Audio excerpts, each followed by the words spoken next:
Bismillahirrahmanirrahim. Assalamualaikum warahmatullahi wabarakatuh. Ada raga, ada rasa. Rasa itulah daya yang dapat menghidupkan dan memberi nilai pada raga. Ketika kita melihat gula, yang terlihat oleh kita raganya. Rasanya tidak terlihat. Tetapi kalau gula tidak memiliki rasa yang disebut dengan rasa manis, maka gula menjadi tidak bernilai lagi. Garam juga raga. Rasanya apa? Rasa asin. Ketika garam kehilangan rasa asin, berarti garam kehilangan dayanya sendiri. Karena yang menghidupkan garam, yang dapat memberi nilai pada garam adalah rasa yang melekat pada garam, yaitu rasa asin. Ilustrasi ini juga berlaku untuk manusia. Kebanyakan manusia hanya melihat dirinya sebagai raga, yaitu tubuh, jasmani. Lalu manusia tidak sadar bahwa sesungguhnya raga itu baru hidup kalau dihidupkan oleh rasa. Kalau begitu apa rasanya manusia? Rasanya manusia adalah rasa kemanusiaan itu sendiri. Jadi kalau manusia sudah kehilangan rasa kemanusiaannya, maka tidak layak lagi disebut manusia.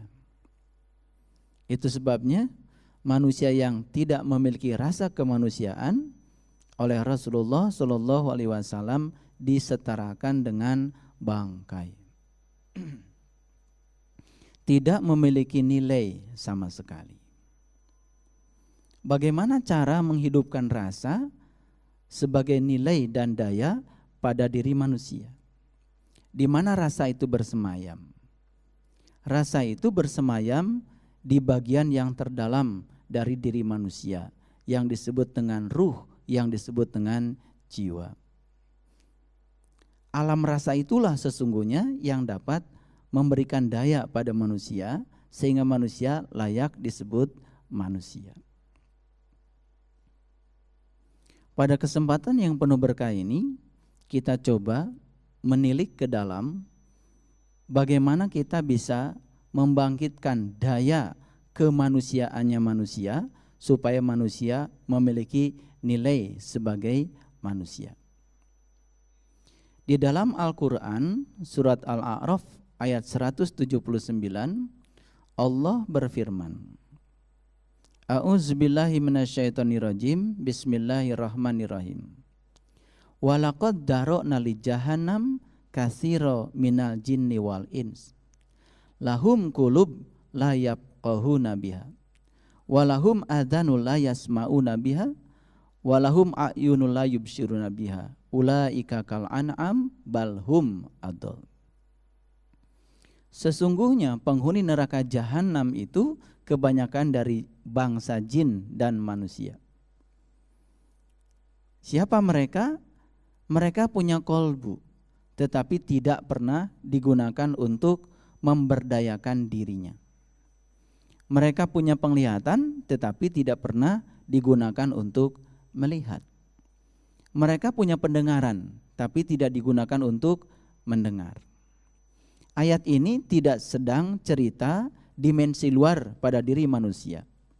Karena umumnya manusia sudah menggunakan penglihatan luarnya. Seperti sekarang kita sedang melihat. Umumnya manusia juga sudah menggunakan dimensi pendengarannya. Kita juga sekarang sedang mendengar. Yang dimaksud oleh ayat ini bukan cerita penglihatan luar, bukan cerita pendengaran luar, tapi sedang cerita penglihatan dan pendengaran dalam. Itu sebabnya kata penglihatan dan pendengaran di ayat ini dikaitkan dengan kolbu. Berarti kalau begitu ayat ini memberikan isyarat bahwa sesungguhnya di dalam diri kita ada potensi untuk memahami, ada potensi untuk melihat, ada potensi untuk mendengar. semua potensi itu digabungkan di dalam sebuah lokus yang bernama qalbu. Mendengar dengan telinga luar sudah biasa. Melihat dengan penglihatan luar sudah biasa. Barangkali yang belum biasa bagi kita adalah melihat dan mendengar dengan telinga dan penglihatan dalam, yaitu potensi terbesar yang diberikan Allah lewat qalbu. Lewat pendengaran dalam, lewat penglihatan dalam, disitulah kita akan bisa mengungkap segala rahasia-rahasia yang di dalam. Ketika kita bisa mengungkap rahasia yang di dalam diri, maka disitulah sesungguhnya daya yang dapat memberdayakan raga kita yang bernama rasa juga akan dibangkitkan. Disitulah letak perbedaan manusia dengan binatang pada umumnya. Jangan sampai kita termasuk dalam ayat itu ulaika kal an'am balhum adol. Mereka sesungguhnya adalah binatang ternak, bahkan lebih sesat daripada binatang ternak. Itu sebabnya kajian kita selanjutnya adalah meniti ke dalam diri lebih dalam lagi. Belajar dari episode haji atau episode umroh yang sudah dilakukan banyak kaum muslimin di dalam perjalanan spiritualnya, kita bisa mengungkap rahasia untuk meniti ke dalam. Mengapa demikian? Sebab dalam ritual haji, dalam ritual umroh banyak sekali simbol-simbol ritual yang dapat dibaca untuk memperjalankan jiwa kita mengalami perjalanan spiritual lebih dalam lagi ke dalam diri kita. Itu sebabnya kalau kita perhatikan ritual haji, ritual umroh diawali dengan sebuah prosesi yang sangat luar biasa yang disebut dengan ihram. Apa artinya ihram? Secara syar'i, ihram itu artinya adalah melepaskan pakaian berjahit diganti dengan pakaian yang tidak berjahit. Sulit kita mencari kain yang tidak berjahit. Satu benang dengan benang yang lain bisa bersatu, itu saja sudah jahitan. Jadi pemahaman kita selama ini yang disebut dengan kain ihram, pakaian yang tidak berjahit, itu betul-betul kain yang belum pernah dibawa ke tukang jahit. Padahal sebetulnya walaupun belum dibawa ke tukang jahit, tetapi sesungguhnya kain ihram sendiri sudah di dalamnya ada jahitan. Jadi kalau kita memperdebatkan kain ihram berjahit atau tidak berjahit, tentu saja tidak ada ujung pangkalnya. Karena inti sarinya bukan di situ. Inti sarinya adalah melepaskan cengkeraman kita, melepaskan keterikatan kita. Intinya adalah itu. Makanya melepaskan pakaian berjahit diganti dengan pakaian yang tidak berjahit. Itulah yang dapat memberikan peluang berhasil atau tidak berhasilnya umroh atau haji seseorang, tergantung pada tingkatan ihramnya. Apa yang kita lakukan selama ini dalam kehidupan? Umumnya manusia melekatkan diri pada yang dia suka, kemudian menendang yang tidak dia suka. Ketika dia mendapatkan yang dia suka, dia mencintai yang dia suka secara berlebihan, itu sesungguhnya akan membuat jahitan baru pada diri manusia, terutama pada jiwanya. Keberhasilan haji, keberhasilan umroh tergantung pada kemampuan kita melepaskan keterikatan pada yang selain Tuhan. Itu sebabnya haji disebut perjalanan spiritual, bukan perjalanan jasmani, tapi perjalanan ruhani. Kalau spiritual itu kan dari dua kata, spirit dan ritual. Spirit artinya jiwa, ritual artinya upacara. Jadi haji itu sesungguhnya adalah mengupacarakan jiwa, bukan mengupacarakan tubuh. Seandainya kita melakukan perjalanan haji sebatas memperjalankan tubuh kita tanpa memperjalankan jiwa kita, maka yang akan kita dapat cuma kelelahan saja. Itu sebabnya haji ada dua dimensi. Ada dimensi syar'i, ada dimensi hakiki. Ketika kita berhaji hanya dalam dimensi syar'i, yang kita dapat adalah dimensi raga. Berarti kalau raga tanpa rasa, maka raga tidak memiliki daya. Maka sepulang haji tetap saja jiwa kita tidak berdaya. Barangkali itulah ya yang harus kita lakukan evaluasi dan muhasabah ke dalam. Karena sesungguhnya yang dapat memberikan kehidupan pada raga adalah rasa. Itu sebabnya tingkatan haji ada dua. Ada tingkatan syar'i, ada tingkatan hakiki.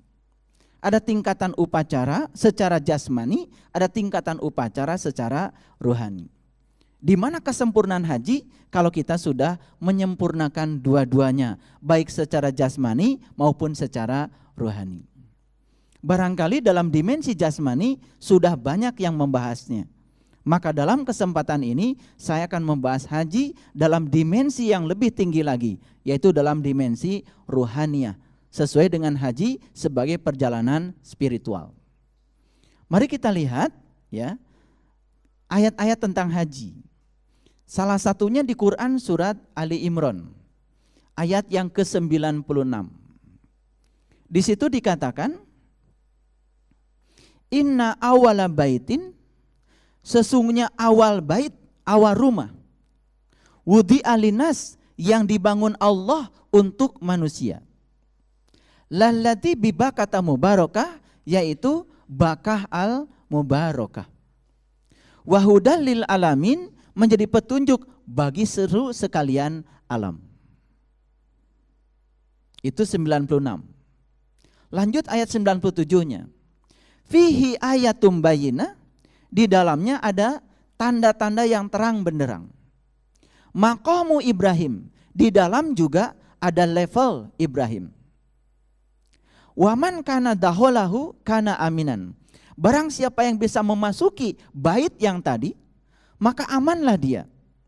Maka ada perintah selanjutnya, walillahi ala nas hijjul bait.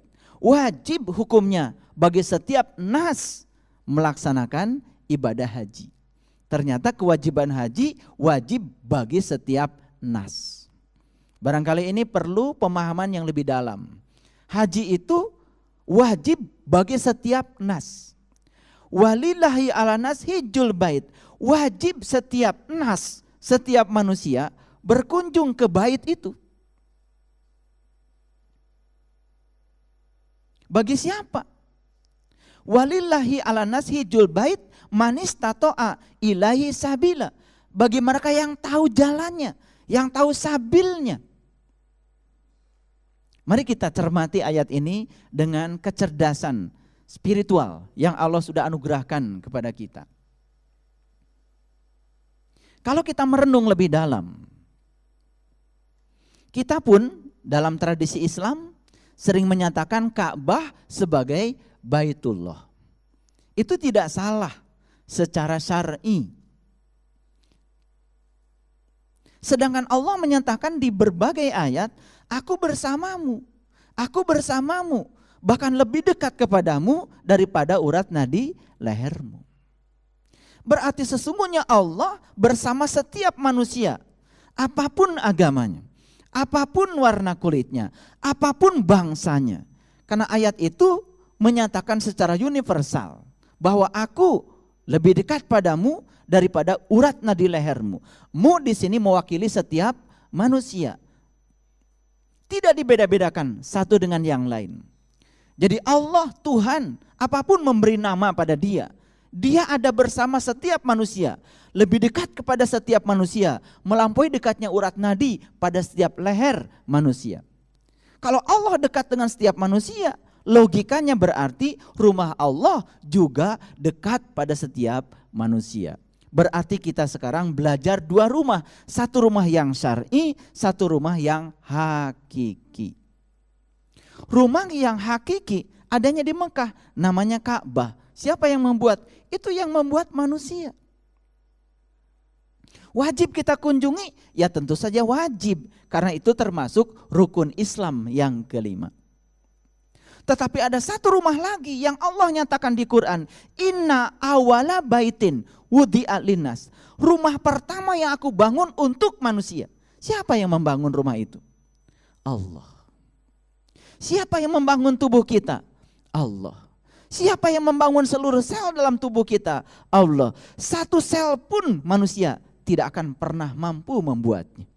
50 triliun sel dalam tubuh manusia, satu sel pun manusia tidak dapat membuatnya. Sedangkan intisari sel adalah DNA. DNA mewakili kecerdasan genetika yang Allah titipkan pada setiap manusia. Dan satu DNA pun manusia tidak bisa membuatnya. Oleh karena itu, rumah yang namanya Baitullah berarti ada dua. Satu yang dibuat oleh manusia namanya Ka'bah. Satu lagi yang dibuat oleh Allah sendiri, yaitu tubuh manusia. Jadi berkunjung ke sana harus diawali dengan berkunjung ke dalam, supaya perjalanan haji bukan sekedar perjalanan raga, tapi juga di dalamnya perjalanan rasa. Buat apa kita punya garam kalau tidak ada rasa asinnya? Buat apa kita punya gula kalau tidak ada rasa manisnya? Buat apa jadi manusia kalau sudah kehilangan rasa kemanusiaannya? Rasa kemanusiaannya manusia adanya pada ruhku yang ditiupkan Allah ke dalam diri setiap manusia. Dan itu baru berkembang yang namanya rasa kalau manusia menggalinya ke dalam. Proses menggali diawali dengan melihat tanda-tanda Allah di dalam Al-Quran. Inna awala baitin wudi'a linnas lalladzi bibakata mubarakah. Rumah pertama yang aku bangun untuk manusia namanya Bakah al-Mubarakah. Bakah bahasa Arab artinya tempat yang tersembunyi, mubarakah yang diberkahi. Jadi ada tempat yang tersembunyi pada diri setiap manusia, itu tempat yang diberkahi. Siapa sumber berkah? Sumber berkah adalah Allah. Sedangkan Allah menyatakan langit dan bumi tidak akan cukup menampung zatku, tapi kolbunya orang yang beriman itu sebenar-benarnya rumahku. Jadi tempat yang diberkahi pada diri setiap manusia adalah kolbunya orang yang beriman. Itu sebabnya walillahi 'alan nas hijjul bait. Wajib setiap manusia melakukan perjalanan ke rumah Tuhan yang ada di dalam dirinya.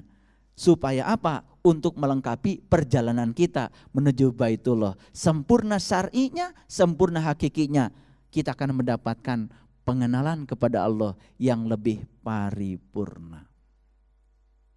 Mengapa demikian? Saya ilustrasikan sedikit.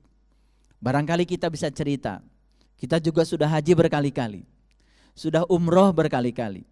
Untuk kita saja yang di level kecil ini, kita bisa evaluasi pada diri kita sendiri. Apakah sepulang dari sana, tiba-tiba kita menjadi orang yang kuat? Apakah sepulang dari sana, tiba-tiba kita menjadi orang yang pengasih? Sepulang dari sana, apakah tiba-tiba kita menjadi orang yang penyayang? Sepulang dari sana, apa tiba-tiba kita menjadi orang yang lembut, tidak kasar lagi? Pulang dari sana, apa tiba-tiba kita menjadi orang yang siap menerima perbedaan?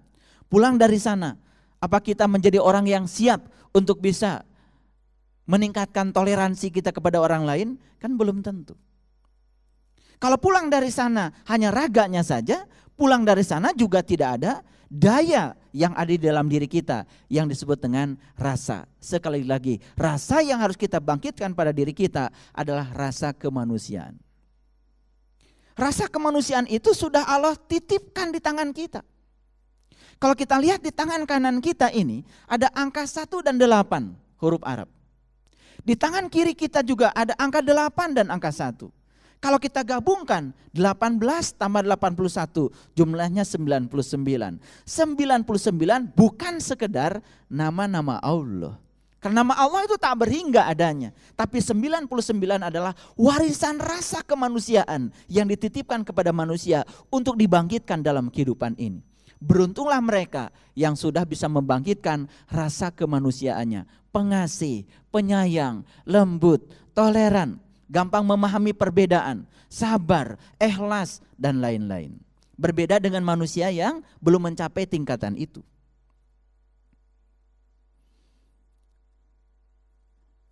Jadi rumah yang pertama kali aku bangun untuk manusia. Aku bangun. Yang membangun adalah Allah.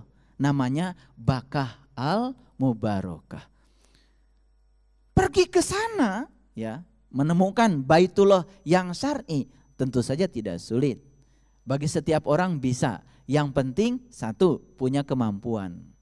Kemampuan yang dimaksud di sini adalah punya bekal. Bekal yang paling utama pergi ke sana tentu saja adalah uang.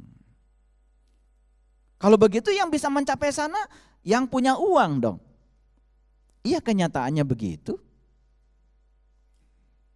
Lalu yang tidak punya uang? Jangankan yang tidak punya uang, yang punya uang saja pergi ke sana dibatasi oleh kota. Sedangkan di Quran Allah berfirman, walillahi ala nas hijjul bait, wajib setiap manusia berkunjung ke rumah itu. Setiap manusia.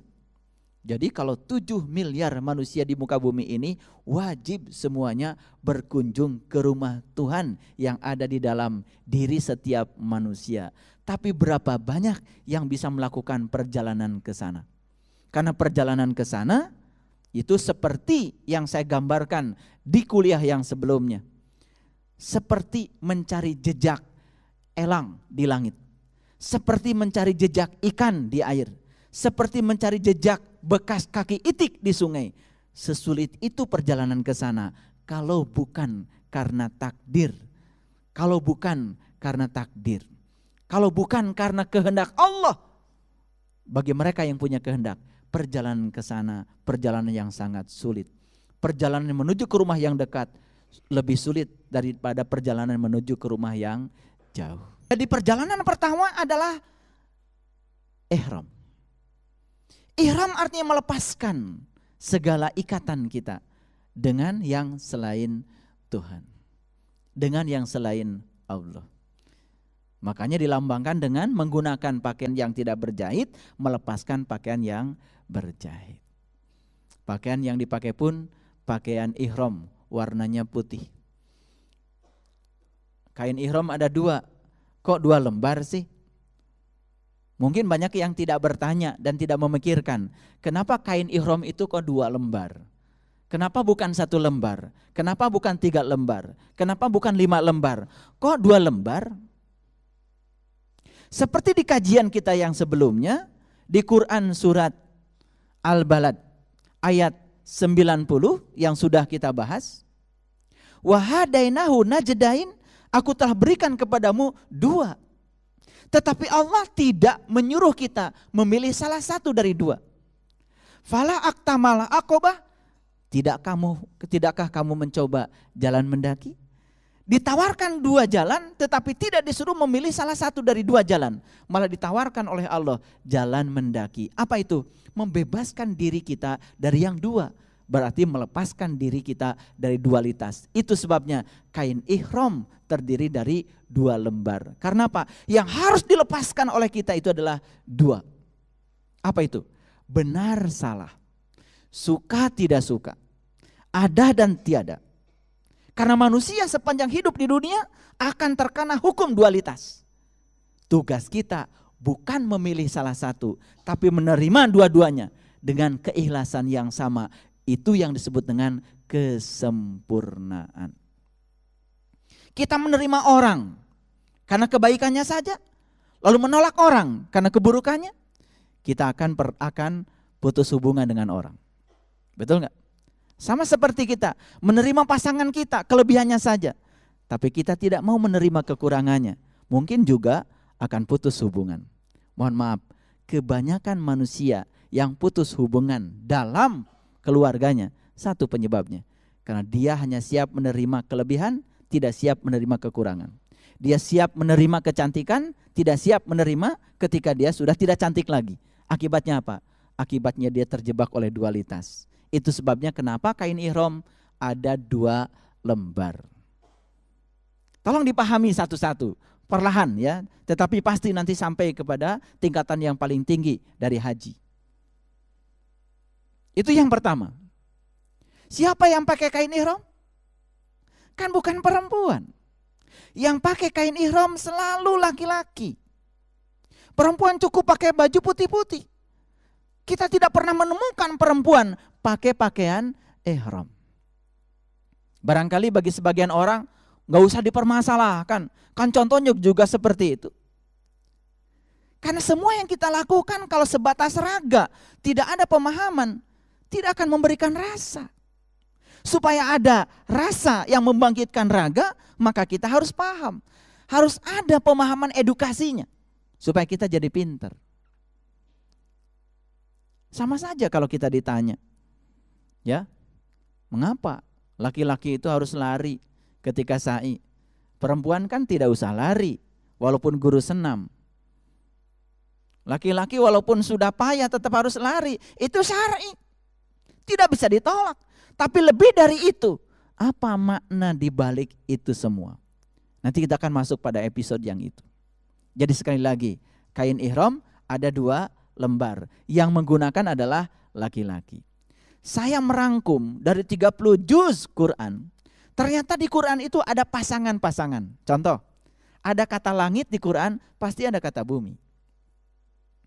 Ada kata kanan di Quran, pasti ada kata kiri. Ada kata laki-laki di Quran, pasti ada kata-kata wanita. Ada kata-kata siang di Quran, pasti ada kata-kata malam. Selalu pasangan. Dulu sebelum saya menyelam lebih dalam pada lautan kedalaman Al-Quran, saya mengira itu kata-kata yang berbeda. Ternyata Quran itu kalau dirangkum lebih dalam cuma cerita 2 hal. Yang pertama cerita urusan raga, yang kedua cerita urusan rasa. Yang pertama cerita urusan jasmani, yang kedua cerita urusan ruhani. Makanya saya dapat pemahaman, kalau di Quran ada kata-kata langit, itu pasti cerita urusan ruhani. Kalau di Quran ada kata-kata bumi, pasti cerita urusan jasmani. Kalau di Quran ada kata-kata kanan, itu pasti urusan ruhani.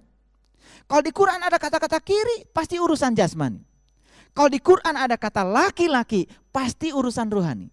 Kalau di Quran ada kata-kata wanita, perempuan, pasti cerita urusan jasmani.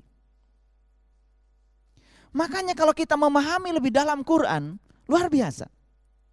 Itu sebabnya seorang ulama besar dari Afghanistan, Sayyid Jamaluddin Al-Afghani, beliau menyatakan satu statement yang sangat luar biasa. Sampai hari ini Al-Quran itu masih perawan katanya. Sampai hari ini Al-Quran itu masih perawan. Karena kebanyakan manusia baru menyentuh-nyentuh dan menjamah bagian tubuh luarnya saja, belum menyentuh bagian terdalamnya. Walaupun sekarang saya berbicara ini pun barangkali masih luarnya. Tapi kita coba masuk perlahan ke dalam agar kita menemukan rasanya Al-Quran. Jadi kalau di Quran ada kata-kata kanan pasti ruhani, kiri pasti jasmani. Kalau di Quran ada kata-kata laki-laki pasti ruhani. Kalau ada kata-kata perempuan pasti jasmani. Mari kita buktikan. Ada kata-kata di Quran, ar-rijal qawwamuna 'alan nisa. Laki-laki itu pemimpinnya wanita. Sering diterjemahkan yang boleh jadi pemimpin katanya hanya laki-laki.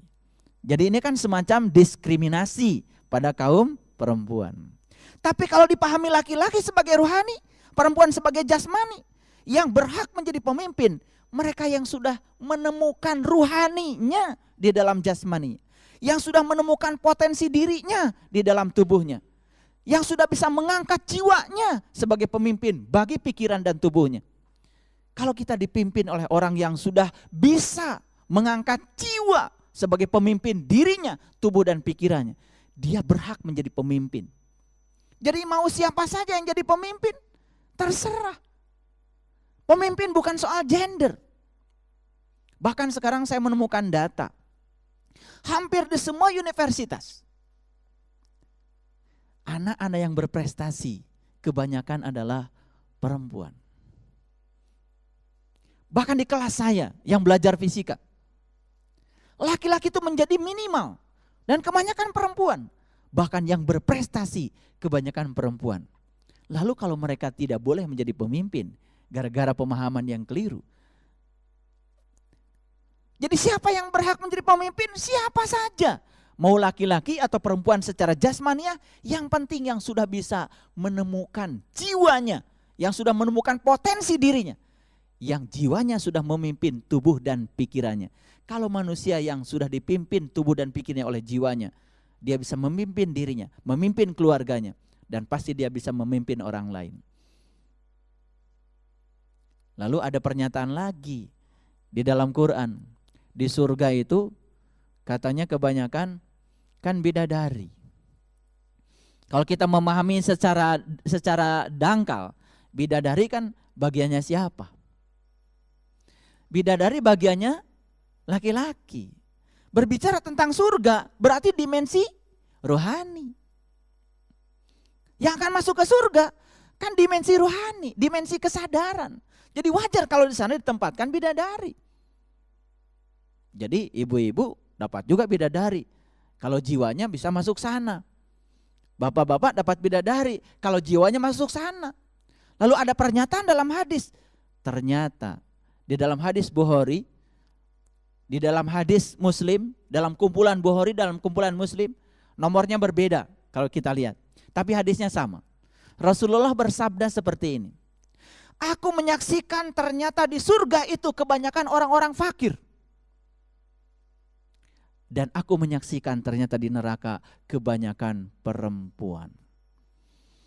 Pasti ibu-ibu kan takut. Padahal selama ini saya ngaji di mana-mana, saya tidak menemukan majelis taklim bapak-bapak. Barangkali sepakat dengan saya, sampai hari ini saya belum pernah diundang untuk memberikan pengajian di majelis taklim bapak-bapak. Semua majelis taklim tuh ibu-ibu. Kasihan ya ibu-ibu, majelis taklimnya paling banyak, ngajinya paling rajin, tapi statement Rasulullah menyatakan penghuni neraka itu kebanyakan adalah perempuan.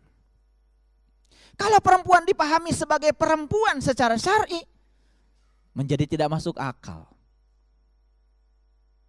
Tetapi kalau perempuan dipahami sebagai jasmani, dunia, materi, laki-laki dipahami sebagai ruhani, langit. Apa maknanya? Yang akan masuk surga itu adalah orang fakir. Siapa orang fakir? Orang fakir itu adalah orang yang sudah melepaskan jiwanya dari ikatan dan keterikatan pada jasmani. Orang fakir itu bukan orang miskin. Makanya Rasulullah dalam sebuah hadis mengatakan fakir adalah kebanggaanku. Lalu banyak yang menyatakan Rasulullah itu fakir. Fakir dikaitkan dengan miskin. Padahal untanya Rasulullah di zamannya unta yang paling bagus dan paling mahal. Bahkan istri yang pertama dinikahi Rasulullah itu seorang konglomerat bernama Siti Khadijah. Jadi Rasulullah itu orang kaya, bukan orang miskin. Fakir di sana yang dinyatakan dalam hadis, fakir adalah kebanggaanku, bukan fakir yang dimaksud adalah ketiadaan harta. Fakir adalah kebanggaanku, artinya apa? Sebanyak apapun harta, tapi tidak merasa punya. Karena sudah melepaskan kemelekatan pada harta, itu yang namanya ihram. Makanya di surga kebanyakan orang fakir. Siapa yang bisa masuk ke surga? Yang sudah melepaskan ikatan-ikatan pada yang selain Tuhan. Ikatan pada dualitas, ikatan pada yang bersifat materi. Lalu di dalam hadis itu dikatakan, aku melihat di neraka kebanyakan perempuan. Apa pengertiannya? Perempuan itu lambang dari jasmani. Jadi yang akan masuk neraka adalah orang yang dalam kehidupannya hanya melulu mengurusi urusan-urusan jasmani. Sholatnya cuma raga, puasanya cuma raga, sahadatnya cuma raga, umrohnya cuma raga, hajinya cuma raga. Tidak ada rasa. Berarti sama saja dengan garam cuman raganya, tidak ada asinnya. Sama saja dengan gula, raganya saja, tidak ada manisnya. Sama saja dengan manusia kehilangan sifat kemanusiaannya. Makanya jangan heran. Kadang-kadang ada orang, mohon maaf, ya, sudah selesai melakukan ibadah haji, ya, di airport saja sudah marah-marah. Itu belum nyampe rumah itu. cuman ketukar air zam-zam saja. Pas kebagian yang bocor, yang lain kebagian yang gak bocor. Itu marahnya sudah luar biasa. Itu urusan jasmani. Itu karena apa? Karena tidak ada daya yang bisa dibangkitkan di dalam yang disebut dengan daya dari rasa. Rasa bersumber pada ruhku. Ruhku bersumber kepada Dia, sang peniup ruhku. Nah, ini barangkali yang harus kita lakukan. Jadi tadi baru sampai pada ihram. Kenapa ihram itu yang menggunakan laki-laki? Kenapa perempuan tidak menggunakannya? Kenapa kain ihram itu 2 lembar? Sebab yang mengikat manusia itu umumnya adalah dualitas. Maka kita harus melepaskan cengkraman dari dualitas, baru itu perjalanan awal untuk haji. Makanya setelah ihram, baru kita menuju perjalanan ke Baitullah. Apa yang kita ucapkan waktu perjalanan ke sana? Kan ucapannya indah sekali. Labbaik Allahumma labbaik. Labbaik la syarika laka labbaik. Innal hamda wa ni'mata laka wal mul la syarika lak. Labbaik Allahumma labbaik, labbaik la syarika laka labbaik. Aku datang ya Allah memenuhi panggilanmu. Aku datang untuk membebaskan syirik yang ada padaku. Kata-katanya indah. Datang memenuhi panggilan Allah untuk membebaskan syirik yang ada padaku. Itu sebuah pengakuan yang sangat luar biasa. Syirik itu menduakan Allah gara-gara tidak tahu dan kenal kepada Allah. Maka dia melakukan perjalanan menuju Allah. Itu perjalanan syar'i. Tapi kalau itu tidak diikuti dengan perjalanan ke dalam, kita tidak akan pernah menemukan kalimat labbaik Allah lebih dalam lagi. Makanya banyak yang mengucapkan kalimat itu biasa saja, tidak ada rasa. Labbaik Allahumma labbaik, labbaik la syarika laka labbaik. Hanya raganya saja, hanya mulutnya saja yang terbuka, tidak ada rasa. Tapi mereka yang sudah tahu bagaimana melakukan perjalanan ke dalam, aku datang ya Allah, aku datang ya Allah, aku datang ya Allah. Bebaskan aku dari syirik yang ada padaku. Bebaskan aku dari kebiasaanku menduakan Tuhan, menduakan Engkau, mengangkat Tuhan-Tuhan lain selain Engkau. Itu pernyataan yang sangat berani sebetulnya. Bagi yang sadar, bagi yang tidak sadar, itu pernyataan yang biasa saja. Sampailah kita di Baitullah. Apa yang kita lakukan? Kita melakukan tawaf. Tawaf, tawaf. Berapa putaran? 7 putaran. Dari mana kita mulai? Dari Hajar Aswad. Menuju Multazam. Menuju Makam Ibrahim. Menuju Hijr Ismail. Menuju Rukun Yamani. Berakhir di Hajar Aswad. Buatlah lingkaran sempurna. Walaupun Ka'bah bentuknya kotak. Tapi Rasulullah tidak mengajarkan kita mengelilingi Ka'bah berbentuk kotak. Karena kotak itu berbahaya. Itu kebiasaan kita dalam hidup. Kita mengkotak-kotakan keyakinan kita. Mengkotak-kotakan pergaulan kita. Mengkotak-kotakan diri kita berdasarkan warna kulit. Mengkotak-kotakan diri kita berdasarkan bangsa. Mengkotak-kotakan diri berdasarkan aliran. Mengkotak-kotakan diri berdasarkan madhab. Padahal kita awalnya umatan wasata, umatan wahidan. Kita asalnya umat yang satu. Harusnya tidak boleh mengkotak-kotakan. Kita harus baik pada siapapun, tanpa pandang bulu. Karena cinta dan kasih tidak pernah bersyarat. Karena rasa kemanusiaan belum muncul, yang muncul adalah rasa-rasa kebinatangan. Dan rasa kebinatangan itu yang keluar apa? Kemarahan, kebencian, iri hati, dengki, tidak senang orang lain bahagia.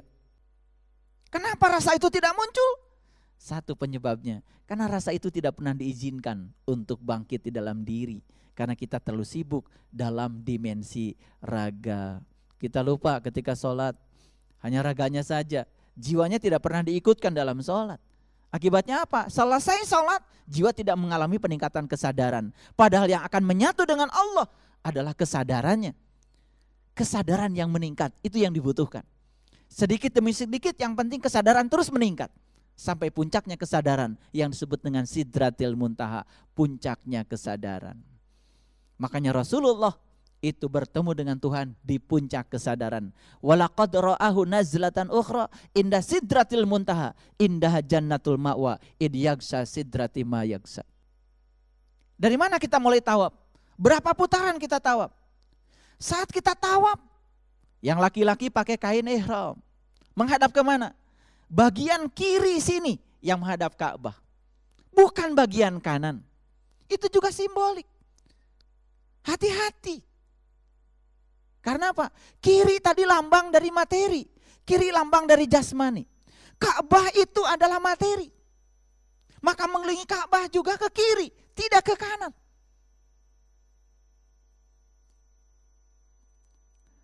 Dan semua yang bersifat materi bergerak ke kiri. Elektron mengelilingi atom, mengelilingi inti atom ke kiri. Alam semesta semua bergeraknya ke kiri. Semua yang bersifat materi bergerak ke kiri. Makanya di dalam Quran ada kata-kata li'ila fi Quraisy ila fihim rihlatas sita'i was-shaif falyabudu rabb hadzal bait. Jangan kau sembah rumah ini. Jangan kau sembah rumah ini, kata Allah. Falyabudu rabb hadzal bait. Sembahlah yang punya rumahnya. Hati-hati. Makanya kita berkeliling ke kiri. Berkeliling ke kiri. 7 putaran. Apa artinya? Itu baru aspek materi. Sedangkan kita harus menemukan aspek rohani. Lalu apa kita kalau berputar ke kanan menemukan aspek rohani? Tidak. Tetap saja secara syar'i kita berputar ke kiri. Tapi temukan oleh kita rasa rohaninya. Di mana rasa itu? Tentu saja rasa bukan di luar. Rasa adanya di dalam. Karena dia sang pemilik rasa kan ada di dalam. Bersama kita, lebih dekat kepada kita, melampaui dekatnya urat nadi leher kita. Jadi tetap perjalanan itu harus ke dalam. Jadi simbolik berputar 7 putaran itu diabadikan jadi 7 ayat Al-Fatihah. Dan banyak sekali di balik angka 7. Jadi 7 itu simbolik dalam Islam sebagai alat untuk membuka. Makanya berputarnya ke kiri, 7 putaran. Siapa yang berputar? Laki-laki dan perempuan sama-sama berputar. Cuman yang pakai kain ihram kan laki-laki. Dari mana berputar? Dari sebuah titik yang namanya Hajar Aswad. Apa itu Hajar Aswad? Kalau dikupas lebih dalam, luar biasa tentang Hajar Aswad. Tetapi saya cuma menyatakan Hajar Aswad adalah titik di mana kita dilahirkan. Bukankah kita dilahirkan dari seorang ibu? Betul? Makanya mencium Hajar Aswad pada hakikatnya adalah menghargai ibu kita. Kenapa? Karena ibu itu menyumbang 50 triliun sel kurang 1. Sedangkan ayah menyumbang 1 sel saja. Makanya ketika Rasulullah ditanya, siapa yang harus engkau hormati? Ibumu. Siapa lagi? Ibumu. Siapa lagi? Ibumu. Baru ayahmu. Jadi ayah dulu pernah menyumbang 1 sel. Dan bertemu dengan 1 sel dari ibu. Tapi setelah bertemu 2 sel di rahim ibu, terjadi proses pembelahan sel. Dari mana datangnya? Itu dari makanan yang dimakan ibu, dari darah yang ada pada ibu. Makanya jumlah sel pada diri anak kita itu dari ibu, ya, itu 50 triliun sel kurang 1. Makanya wajar kalau ibu harus dihormati. Jadi banyak yang mencium Hajar Aswad di sana tetapi tidak menghargai ibunya. Nah, itu barangkali sesuatu yang tidak masuk akal. Makanya setelah berhasil memahami Hajar Aswad, ini loh titik tolak saya. Ini titik asal saya. Kenapa kita harus tahu titik asal? Kan ada pertanyaan abadi yang harus kita jawab. Dari mana saya berasal? Barangkali yang paling gampang, saya berasal dari rahim seorang ibu. Itu yang paling gampang. Apa yang terjadi di rahim ibu? 100 juta sel dari ayah berebut untuk mendapatkan 1 sel dari ibu. 100 juta kurang 1 semuanya mati. Dan kita termasuk yang terpilih bisa menerobos rahim seorang ibu. Masuklah kemudian membuahi 1 sel telur. Jadilah diri kita. Apa yang terjadi di sana? Satu tetes air menjadi satu segumpal darah, segumpal daging, tulang belulang, dibentuklah sempurna kita. Saat dibentuk sempurna oleh Allah tubuh kita, lalu Allah berfirman dalam Al-Quran, ketika aku sudah selesai menciptakan tubuhmu, aku tiupkan ruhku. Kesadaran ini yang harus kita pahami di Hajar Aswad. Kan kebanyakan begitu nyampe Hajar Aswad cuman melambaikan tangan, Bismillahirrahmanirrahim, Allahu Akbar. Kesadaran apa yang harus saya tumbuhkan di situ? Ingat, itu titik awal kehidupanmu di alam semesta ini. Dari mana kau berasal? Dari rahim seorang ibu. Apa yang terjadi di rahim ibu? Ingat, saat di rahim ibu kita ditanya oleh Allah, Alastu birabbikum? Apakah aku ini Tuhan? Saat itu kita menjawab, qalu bala syahidna. Ya, aku menyaksikan. Kapan kita menyaksikan? Tepat pada saat kita sedang dibungkus oleh lautan ketuban. Saat dibungkus dengan ketuban, telinga kita dibungkus, mata kita dibungkus, hidung kita, sumber napas dibungkus, bahkan mulut kita pun dibungkus, disumpal semuanya. Tapi saat kita ditanya oleh Allah, apakah aku ini Tuhanmu? Saat itu kita menjawab, aku menyaksikan. Itu yang harus kita cermati di Hajar Aswad. Memahami kembali kapan kita lahir. Makanya sebetulnya banyak orang yang merayakan hari kelahiran, tetapi tidak mengerti buat apa kelahiran itu dirayakan. Sebetulnya merayakan kelahiran adalah mempertanyakan untuk apa kelahiranku ke dunia ini. Kan itu sebetulnya banyak yang tidak sadar. Pokoknya yang namanya ulang tahun itu hadiah, makan-makan di restoran. Tidak pernah sadar sesungguhnya merayakan hari kelahiran adalah mempertanyakan pada diri kita, untuk apa kelahiranku ke dunia ini? Untuk tujuan apa aku ada di sini? Kenapa Allah memberikan izin aku terlahir ke alam semesta ini? Untuk tujuanku atau untuk tujuan Allah? Itu sesungguhnya harus kita tafakuri. Jadi selama kita di rahim ibu, ketika kita ditanya oleh Allah, apakah aku Tuhanmu? Ya, aku menyaksikan. 9 bulan 10 hari. Tidak ada yang disaksikan kecuali Dia. Itu artinya dalam Quran surat Al-Ma'arij, 1 hari di alam cahaya sama dengan 50.000 tahun di alam semesta. 9 bulan 10 hari di alam cahaya di rahim seorang ibu. Bagaimana kita tidak senang di sana? Makanya Allah berfirman di Quran, aku tempatkan kamu di tempat yang aman dan kokoh. Pernahkah kita bertanya, apa yang terjadi di sana? Kalau kita sudah menyaksikan Dia, harusnya apa yang disaksikan di sana ingat sampai sekarang. Tapi begitu lahir ke alam dunia, diantarkan oleh ketuban dan tali ari-ari, darah merah, darah putih. Ternyata telinga kita jadi bolong, mata kita jadi bolong, telinga kita napas kita jadi bolong, mulut kita jadi bolong. Apa yang terjadi? Begitu hawa-hawa dunia masuk, menurut riset para ahli neuroscience, ternyata manusia mulai lupa kepada Tuhannya di hari ke-8. Sudah hari keberapa sampai sekarang? Dan itu utang yang harus kita tebus sebelum kita pulang. Karena siapa yang tidak kenal dirinya, maka dia tidak akan kenal pada Tuhannya. Menemukan jawaban itu sekarang dalam kehidupan yang ini. Bagaimana cara menemukannya? Jalan dari Hajar Aswad bergeser sedikit ke sana. Kemana? Ke multazam. Apa multazam? Multazam itu artinya perjanjian. Multazam itu artinya komitmen. Harusnya kita sadar, perjanjian apa yang aku dapat antara aku dengan Tuhan? Kan Tuhan, Allah, sebelum menciptakan kita, yang pertama dibuat adalah tujuan penciptaan kita. Dan Allah mengisyaratkan di dalam Al-Quran, tidaklah aku ciptakan jin dan manusia kecuali untuk menyembahku. Ibnu Abbas dengan cerdas mengatakan, bagaimana bisa menyembah kalau tidak mengenal? Lalu tafsir dari ayat itu oleh Ibnu Abbas ditafsirkan, tidaklah aku ciptakan jin dan manusia kecuali untuk mengenalku. Setelah mengenal baru menyembah. Ternyata itu kemudian dijelaskan dalam hadis qudsi, langit dan bumi. Ya, aku adalah suatu perbenaran yang tersembunyi. Aku ingin agar aku dikenali. Maka aku ciptakan manusia agar manusia dapat mengenali aku dengan diriku. Tujuan penciptaan kita untuk mengenali Allah. Dari mana kita mulai mengenal Allah?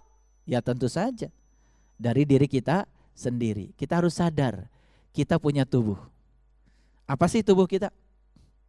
Tubuh kita tersusun dari atom-atom. Ada sekitar 140 lebih unsur semesta yang ada dalam tubuh kita. Dan semua unsur semesta yang membangun semesta ada dalam diri kita. Berarti tubuh ini adalah percikan dari semesta raya yang besar, berupa materi. Lalu untuk membimbing agar kita bisa pintar, disediakan oleh Allah yang namanya otak. Itu hardware-nya. Dihembuskan ke dalam otak software-nya yang bernama akal. Kalau menurut dalam kitab Syirul Asror, akal itu adalah Nur Muhammad. Itu yang mewakili, yang membimbing manusia. Dihembuskan ke sini. Akal itu adalah softwarenya. Lalu pikiran ini menjadi percikan dari kecerdasan semesta yang diberikan pada manusia.